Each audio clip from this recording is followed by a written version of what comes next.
చాలా రోజుల కిందే నడవాలి. ఇప్పటికి ఆయనే 3-4 సార్లు ఫ్లెక్సీలు పెట్టిండు, చిరిగిపోతున్నాయి. ఎందుకంటే అందరికీ ఒకరోజు కుదరట్లేదు. ఎవరి కార్యక్రమాలు వాళ్ళకు ఉండటం మూలాన ఆలస్యమైంది. అయినా చల్లబూట ఇందాక పెద్దలు చెప్పినట్లుగా తొలకరి ఈ సంవత్సరం 15 రోజుల ముందుగానే పలకరించింది. ఇది రైతు శుభసూచకం.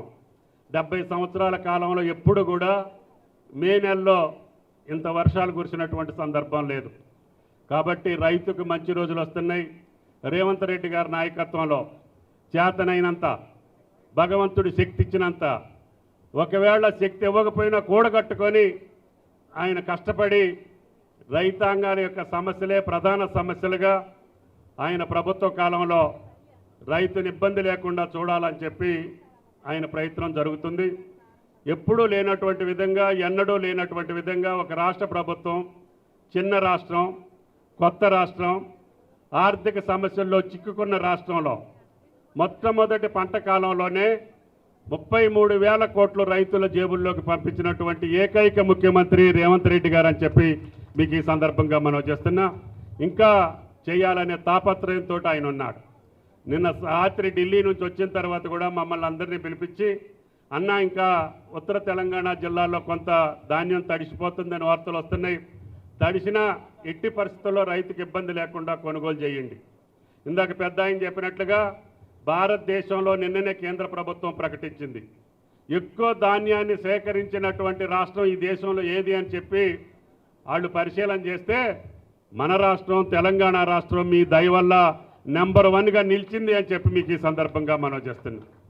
2,83,000 మెట్రిక్ టన్నులు ఈ జాతికి అన్నం పెట్టడానికి తెలంగాణ రైతు కంకణం కట్టుకొని పెద్ద ఎత్తున వరి ధాన్యాన్ని పండించారు.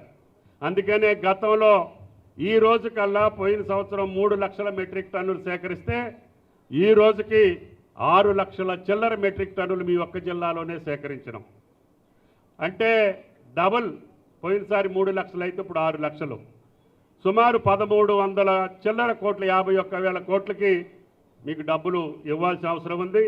ఈ రోజుకే 1,151 కోట్లు మీ ఖాతాలో పడ్డాయి. ధాన్యం అమ్మితే రోజులు వేచి చూడకుండా 3-4 రోజుల్లోనే రైతులకు ఇవ్వాలని చెప్పి ముఖ్యమంత్రి గారు ఆదేశం. కాబట్టి దయచేసి ముఖ్యమంత్రి యొక్క తాపత్రయం, తెలంగాణ ప్రభుత్వం యొక్క ఆశ, తెలంగాణ ప్రభుత్వం యొక్క ఆశయం రైతుని నిలబెట్టుకోవాలి. రైతు నిలబడితే మనకి రాష్ట్రం సుభిక్షంగా ఉంటుంది. రాష్ట్రం సుభిక్షంగా ఉంటే మిగతా కార్యక్రమాలు చేసుకునే అవకాశం వస్తుందని చెప్పి ఆయన రైతు విషయాల మీదనే ఎక్కువ ఫోకస్ చేస్తున్నారు. ఎప్పుడూ లేదు. ఒకే సంవత్సరం ఎప్పుడో మన్మోహన్ సింగ్ గారు ఉన్నప్పుడు రాజశేఖర్ రెడ్డి గారి ఆధ్వర్యంలో దేశం మొత్తానికి 70,000 కోట్లు మాత్రమే రుణమాఫీ జరిగింది భారతదేశానికి. కానీ రేవంత్ రెడ్డి గారు ముఖ్యమంత్రి అయ్యాక ఒకే సంవత్సరం మొదటి పంట కాలంలో 21,000 కోట్లు 2 లక్షలు ఉన్నటువంటి రైతాంగానికి రుణమాఫీ చేసినటువంటి ఘనత రేవంత్ రెడ్డి గారిది అని చెప్పి మీకు ఈ సందర్భంగా మనం చేస్తున్నాం. అందుకని ఆర్థికపరమైన సమస్యలున్నా కొంచెం అటు ఇటు అయినా సరే రైతు భరోసా పెద్ద ఆయన నాకెప్పుడు సహకరిస్తుంటాడు. రైతు సమస్యలు వస్తే నా తరఫున ముఖ్యమంత్రి గారితో మాట్లాడగలిగేటటువంటి వ్యక్తి మన సుఖేందర్ రెడ్డి గారు అని చెప్పి కూడా మీకు ఈ సందర్భంగా మనం చేస్తున్నాం.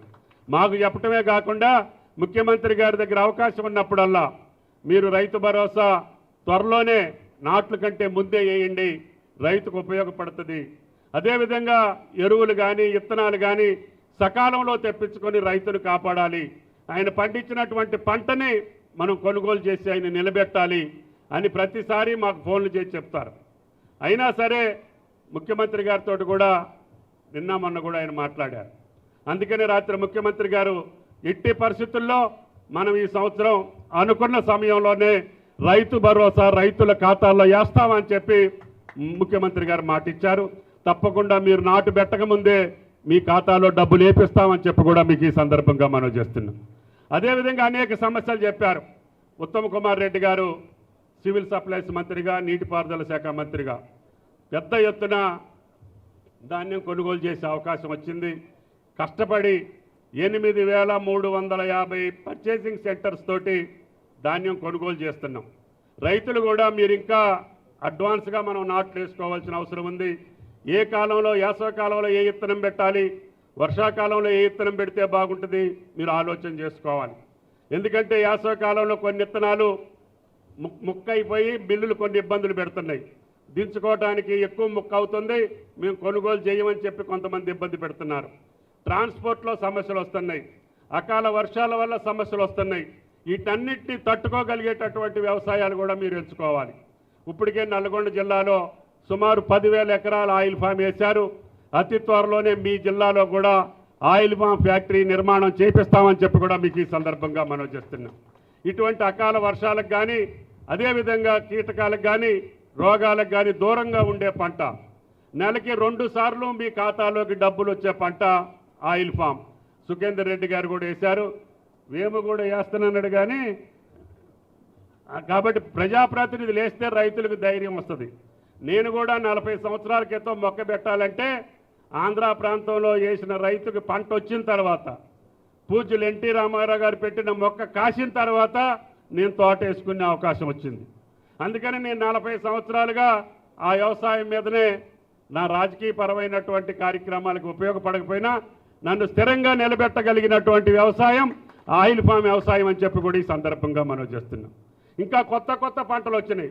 తక్కువ నీటితోటి పండేటటువంటి పంటలు మీరు ఎంచుకోవాలి. హార్టికల్చర్ పంటలకు మీరు వెళ్ళాలి. మెకడమీ అని చెప్పి పక్కన కర్ణాటక రాష్ట్రం వాళ్ళు పండిస్తున్నారు. అది కిలో 4,000 రూపాయలు. ఇప్పుడు హైదరాబాద్లో ఉన్నోళ్ళు కొనుక్కొని తింటున్నారు. కేజీ 4,000 అంట.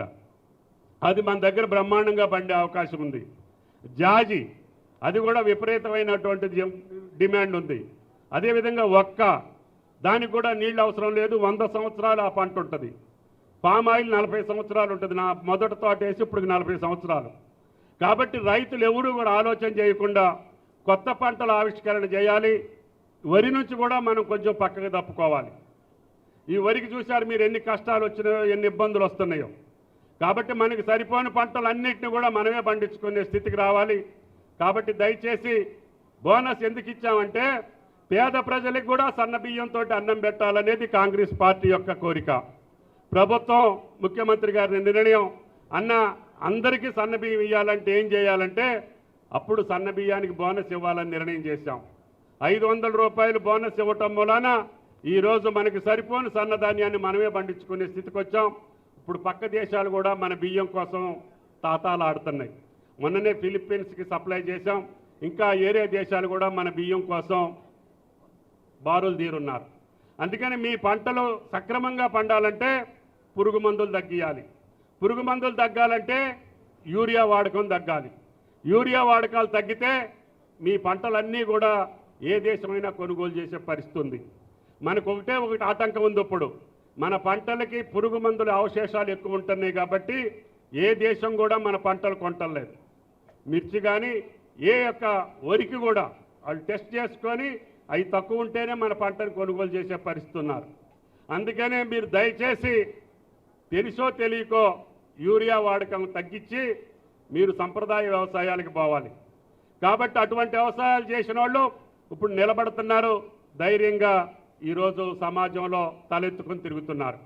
కాబట్టి వ్యవసాయాన్ని పండగ చేయాలనే కోరికతోటి ముఖ్యమంత్రి, తెలంగాణ ప్రభుత్వం చేసే కృషికి మీరు కూడా సహకరించండి. తప్పకుండా ఈ మార్కెట్లన్నీ కూడా కొన్ని ఫంక్షనింగ్లో ఇబ్బందులు ఉన్నాయి.